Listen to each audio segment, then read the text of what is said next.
the fucking giant for a bag of magic beans. Police racial profiling, what the fuck does that shit mean? When your skin look like my brother, they slide salt packs in your jeans. Watch your friends, let them see and hear what you want them to witness. They get drunk and go back and tell all your fucking business. People be like, hippie chill, why you always somewhere tripping? Cause this liquor got me looking at my niggas with suspicion. And the bitches ain't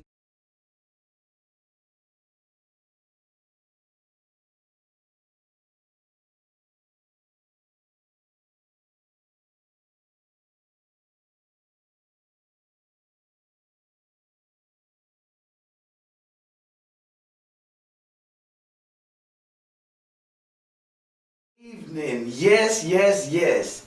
It's episode 3 of Collective Conversations. I'm so happy to be here once again with Mr. David M. Boyd. Hello. Sir, how are you? Oh, I'm doing lovely. How about yourself, sir? Man, it's a wonderful day to be alive. I always shake your hand because I always show love, man. I want you to know it's genuine. That love is You know what I'm saying? Reciprocated as well. Absolutely. Y'all could have been anywhere in the world, but y'all chose to be right here on the Jermaine Hall Show. And the one thing I want y'all to understand is that there will be no disrespect and there will be all love across the board. And I want y'all to know that we love you first and foremost. No matter what we say, we hope you get something out of this rather than walking away empty-handed. I know that I learned so much from you all out there. I appreciate all the love you've shown thus far, and I'd like to say we're going to start this off with the episode 3 of That's Not Love. Yes, indeed, we're talking about things that people deem, they throw it in the category of love very easily. They really do. They find a way to... They finesse their ways into saying, I do that because I love him or her or them. You know what I mean? All in the name of love. All in the name of love. So yes, we want to speak up about that. We want to bring light over that shadow because for far too long I've seen people go through it. I've seen people mishandle situations, including myself. Let me not leave out me. I've mishandled a lot of situations, and a lot of times I thought that what I was doing was, putting out love. But what I was doing was either crowding that person or I was micromanaging the relationship, which is annoying. Would you agree? We're supposed to both be adults and the other one's micromanaging you. That everything that's being done. They over the shoulder. What was Janet Jackson talking about? Control? Control! Yeah, so we're going to shed light on those things. Once again, I'd like to thank y'all for showing up. Mr. David Boyd, are you ready to get busy? On your marks. Get set. Let's go. All right, so though we all try to control love and how we express it, I think we look silly trying to dictate who loves us and vice versa. I think we look crazy trying to keep our hand in the pot when we should just let love be what it's going to be, and you assess it. If it's not for you, let it go. Don't harbor any ill feelings towards that person because y'all are not compatible. I don't think I've ever held anybody hostage and need this warm embrace. A lot of people like to call this a warm embrace. Whole time they spouse is a prisoner. Man, you got a whole bunch of square pegs trying to fit in round holes. Yeah, that's a fact. Okay, so love is expressed in so many different ways per the influence you've been subjected to. How would you say you were taught to love coming up? I go back to 2 schools of being taught of thought. The first one, you are taught to love by the love that is shown to you. Mm-hmm. I was raised, for the most part, in a single-parent household. My father left at a very young age. He came back when I was a teenager, when I think I was about 16, 15, 16 years old. And there are so many lessons as a boy that I think I missed out on. Not having that father in the house, not having those just love lessons being taught to you from a man in that aspect. That wasn't really around my uncles too much. You know, my father was my brother pretty much. Both of my older brothers. I learned the game from them, and you know, I call it a game because you know players and such. But I learned what I thought was love. I learned what I thought how to love. I also learned love in its absence. I knew what love was from the fact that it wasn't there at certain times in my house. You know,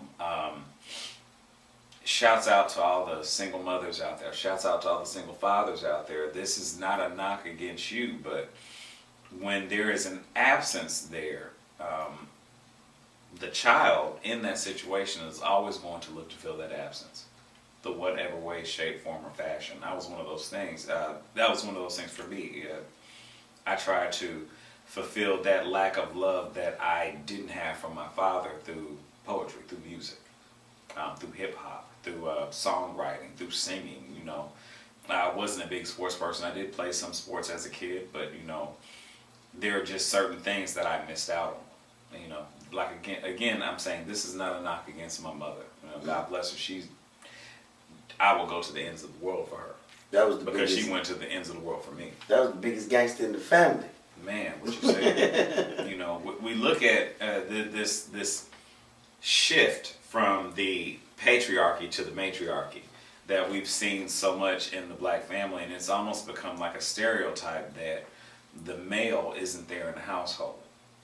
That the mother is all. If you look at you say almost, and it already really is, and rising daily. Yeah.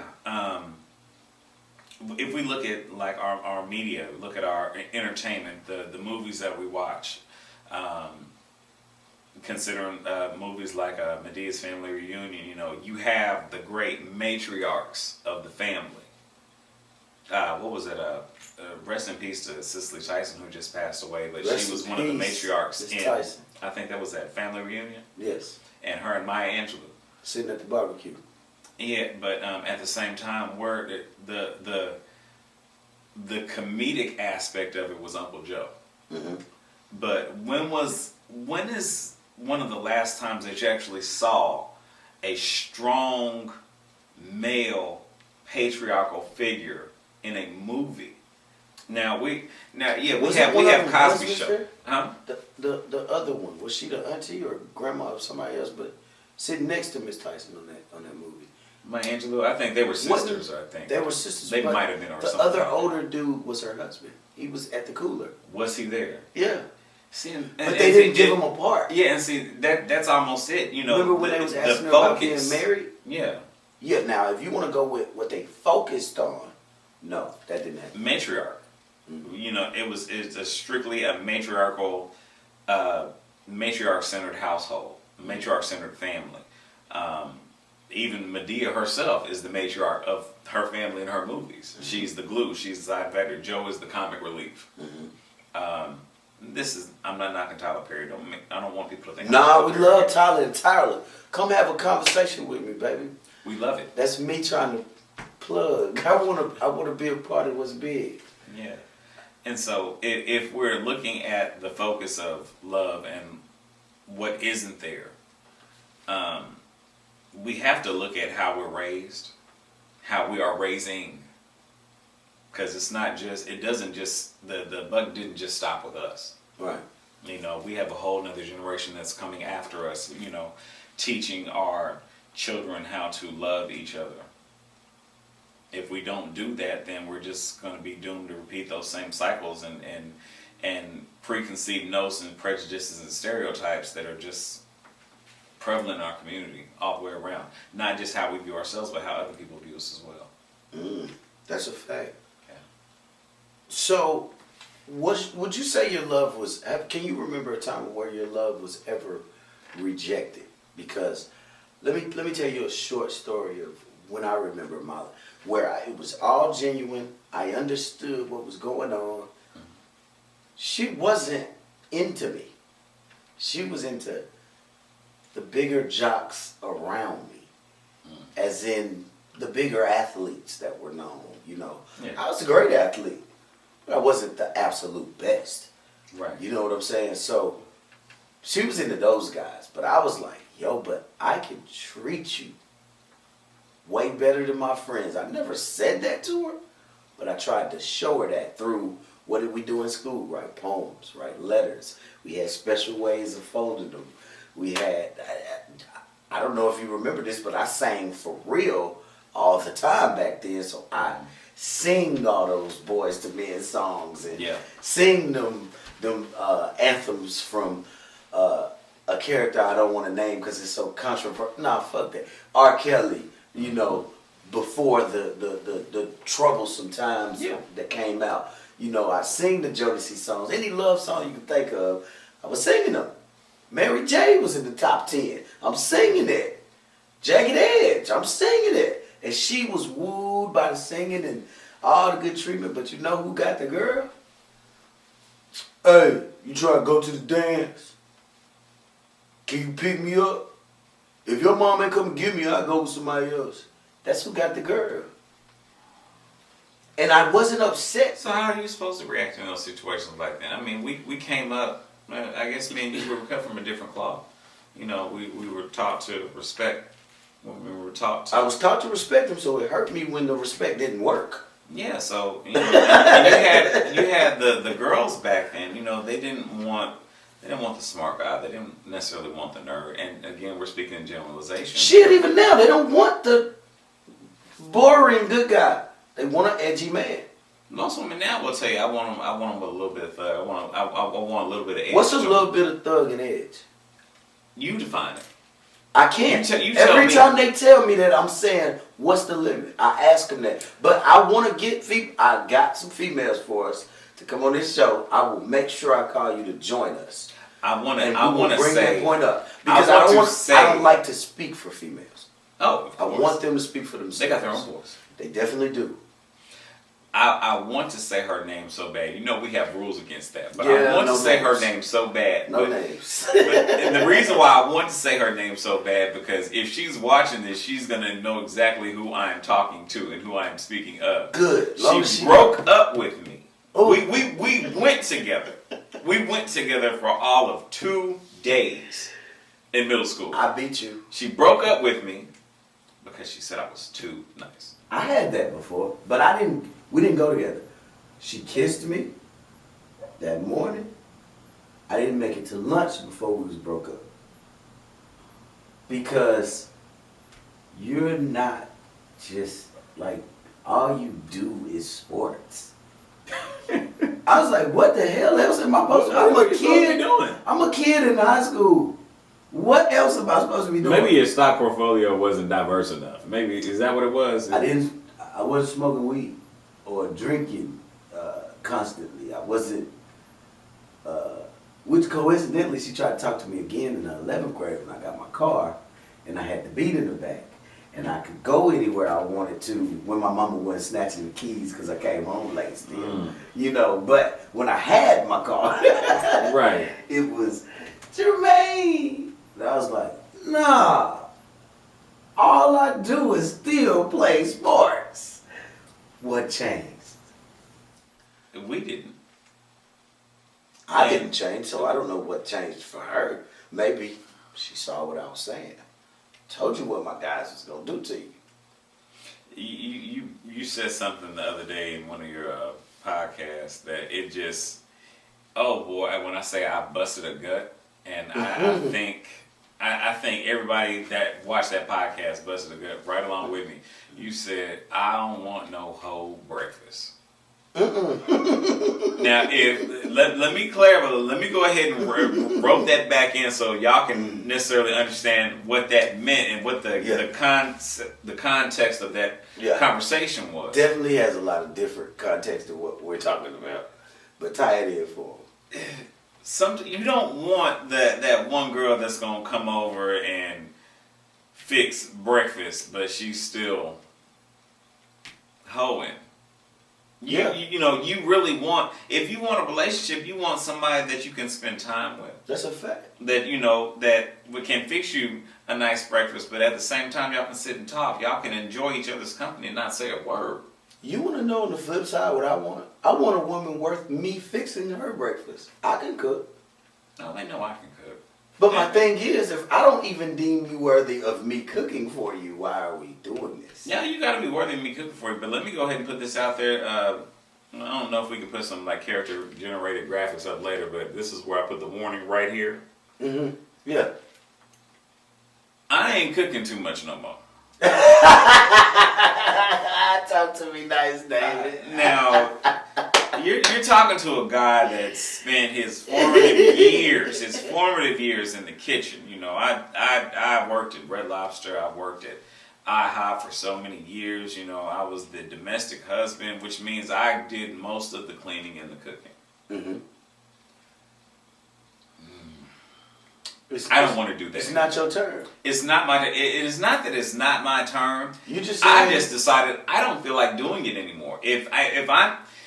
We all have certain lots in life, and we're put here to be blessings for reasons, for seasons, for lifetimes, or whatever. Mm-hmm. From the time I was with my ex, when I did a lot of the things that I did for her, I didn't just do them because they needed to be done. I did them out of love and because they needed to be done. Right.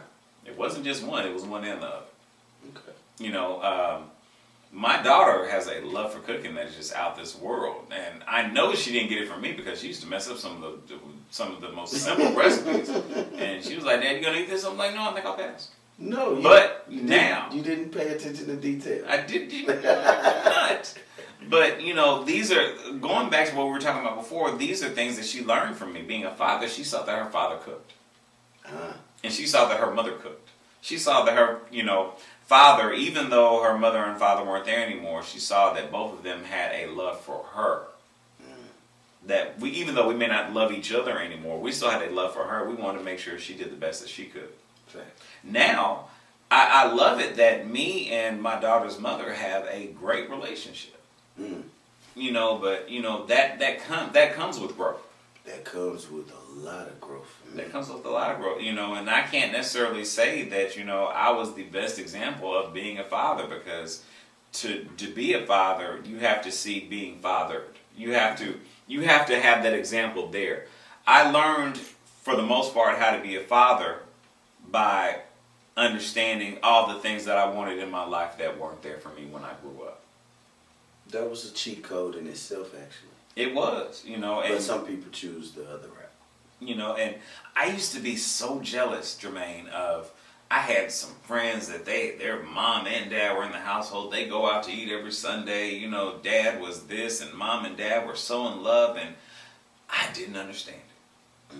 You know what I then ascertained? I then surmised that I can be the person that I wanted in my father. There is a problem with that, because I will never be an advocate of knowing everything you need to know by knowing everything that you don't know. What do you mean? I'm glad you asked. I felt you. For the people, though. For the people. For instance, take for example, I look on some of these dating websites, and we're talking about love, relationships, yada yada. And some of the first things that I see on some of these profiles of the women that are on these dating sites is, I don't want no games. I don't want a man who's gonna play games with me. I don't want no lying man. If you're a liar and a cheater, please stay away from me. Women, let me hook y'all up to something. You don't have to put that on your page. Their bio run them off. You literally do not have to say, I don't want to lie. That is like me saying, I need air to breathe. Yeah. Of course. Is it true? Yes, it is. Do I need to say it? Absolutely not. It's implied. It's implied. Now, if maybe you might be one of those women out there that like games. I think it's a coping mechanism for recover or trying to heal from. Ain't no moving on if you're holding on. However, yeah, but they're not there yet. So what they're living comes out that way. Mm-hmm. Hey, I want to have a better man. So because it hurt me so bad, then I need to now put a sign up in the front yard that says, no soliciting bullshit. See, but that is my thing. Just you know, and I've seen that. That's just playing devil's advocate. I've seen that saying. Just say that then. Just say that. You see what I'm saying? Instead of saying, don't. I'm not a fan of the negatory in any aspect. Mm-hmm. Don't tell me what you want by telling me what you don't want. Because the list is much shorter. The list is much shorter. Tell me what you want by explaining exactly to me what. If you tell me that I am thirsty, I would like something to drink. Hot dog, I'm going to go and get you something to drink. And I'm going to be screaming out what all is in here so you can pick one. Or two. Now, don't be mad when I come back with something to drink. If you ain't said nothing other than I need liquid, if I bring you back some liquid, and that liquid may not be to your liking, to your, your taste. It might be, I might bring you back hot chocolate when you want something ice cold. I might bring you back a cold beer when you just wanted some, water. Hot tea.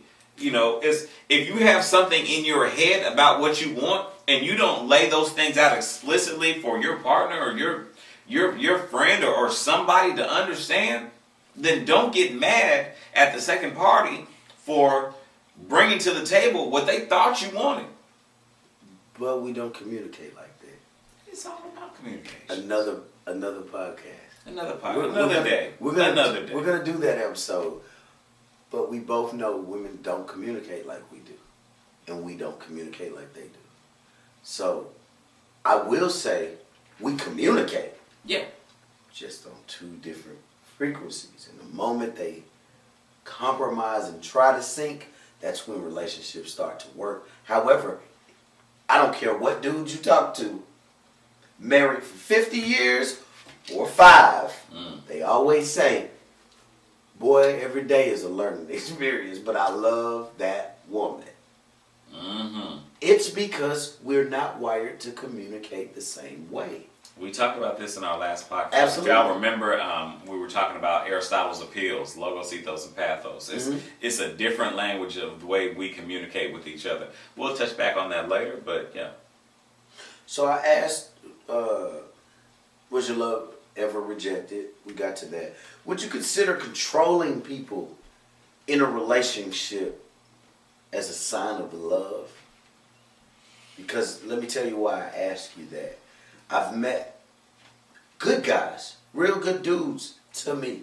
Our friendship was cool, but their relationship with women, whether it was mommy issues or mommy was never there in the first place, so they weren't taught how to treat women, or plain and simple, I met one guy that grew up in foster homes, 1 million of them, so how to treat a woman wasn't on the menu. So he was navigating until he met me and was like, why did you open that door for her?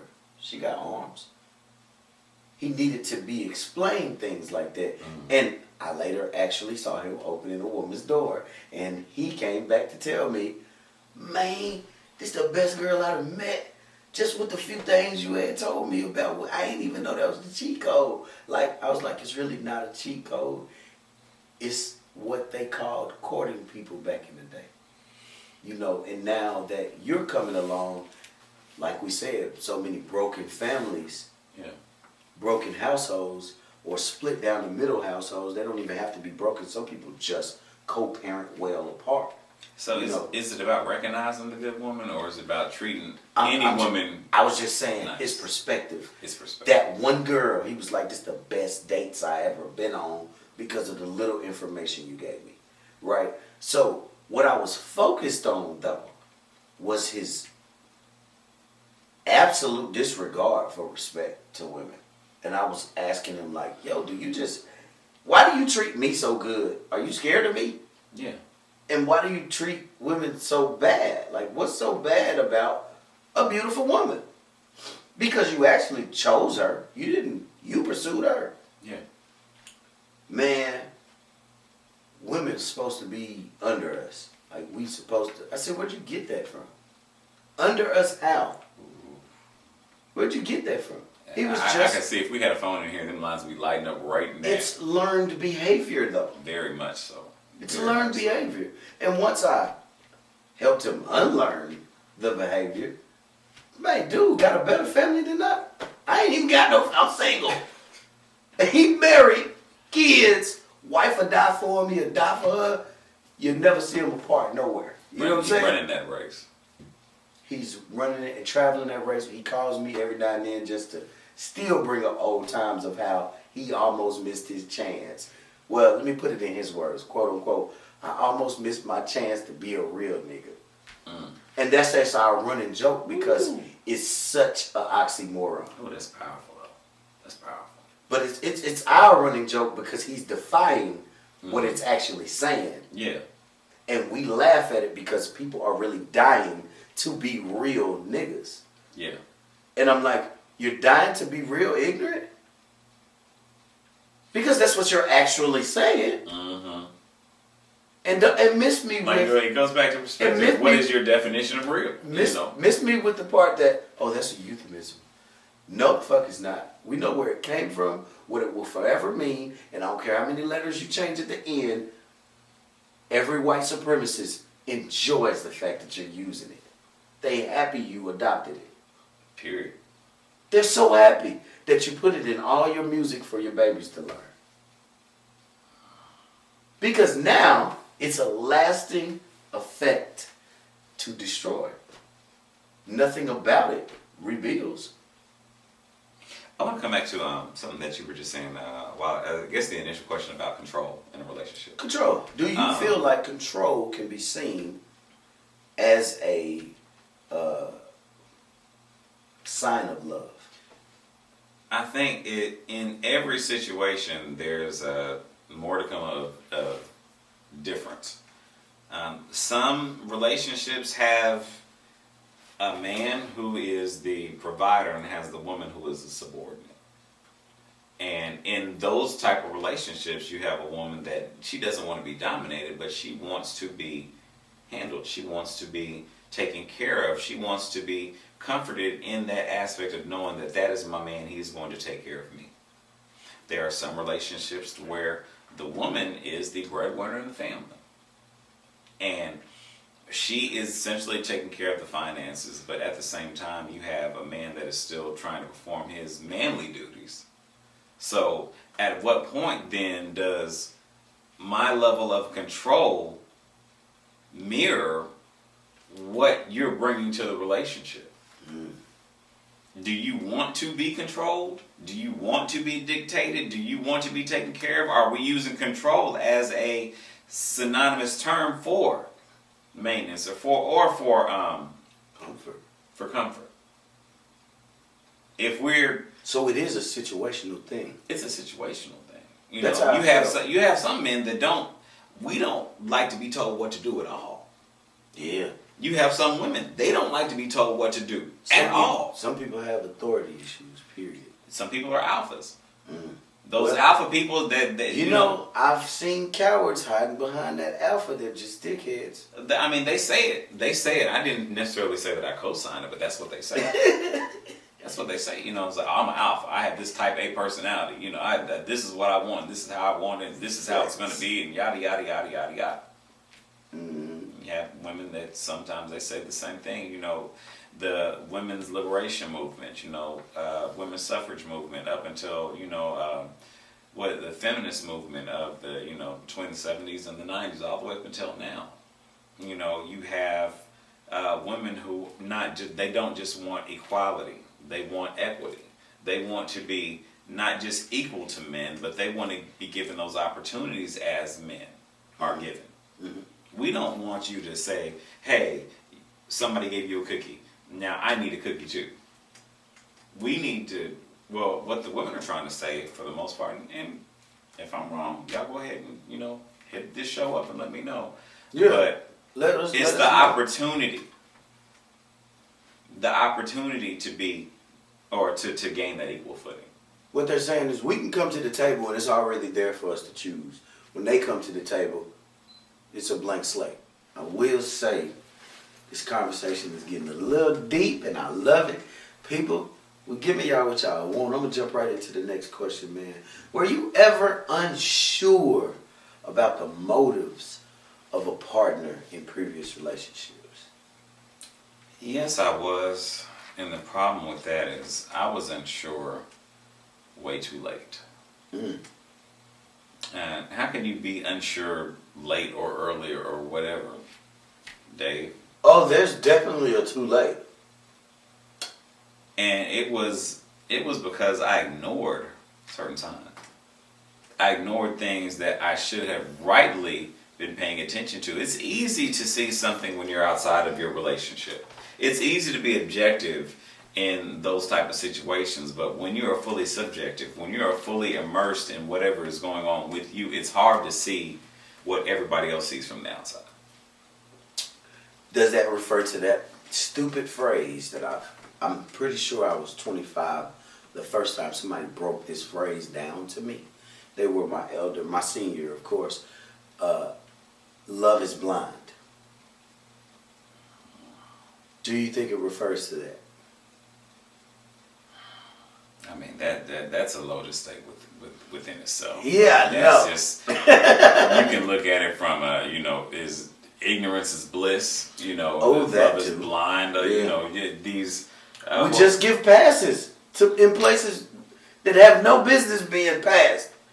If it's a fake ID, it's a fake ID. It's one of those colloquialisms that it's just easy to say, it just rolls off the tongue, and you can just make it mean whatever you want it to mean. Love is blind. What does love blind? What does love is blind mean? What? Love sees no color. What? Love sees no prejudice. What? Love sees no this. Love sees no that. No, love sees all of these things. Love sees it. It's supposed to be pure, but it's there. What's here? Ignorance is not bliss. I'm sorry, Talk to me nice. I will never be part of the party that says, hey, I don't know, so it doesn't apply to me.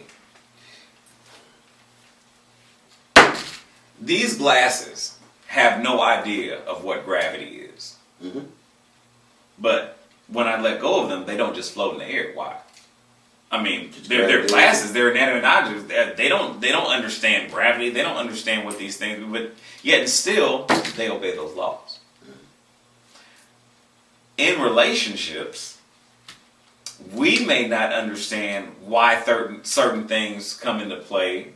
Why love should be unconditional. Why this should be that. But the fact that we don't know some of these things doesn't mean that those rules do not still apply to us. Because they do. That's the thing. They say, even with the law, not knowing the law or ignorance of the law doesn't make you... How does that phrase go? The ignorance of the law is not... I know what you're saying. Now excusing you from the laws themselves. Like, right. Just because you don't know don't mean you can't be convicted of. Right. Or in violation. Just because you don't know the law doesn't mean that you can't be convicted. That you're not. Especially if you violate. Exactly. You will be charged. Just because you didn't know. You can try to have that whole baby in the woods routine if you want. My soul tried to tell my mind, but my body wasn't listening. Cause the black hole got me hopping in and out different dimensions. But I came back with some pimping, with diamond drill precision. These arthritis knees ain't the reason why I'm limping. If you can walk a mile in my shoes and bar my vision, it's a good chance your ass won't.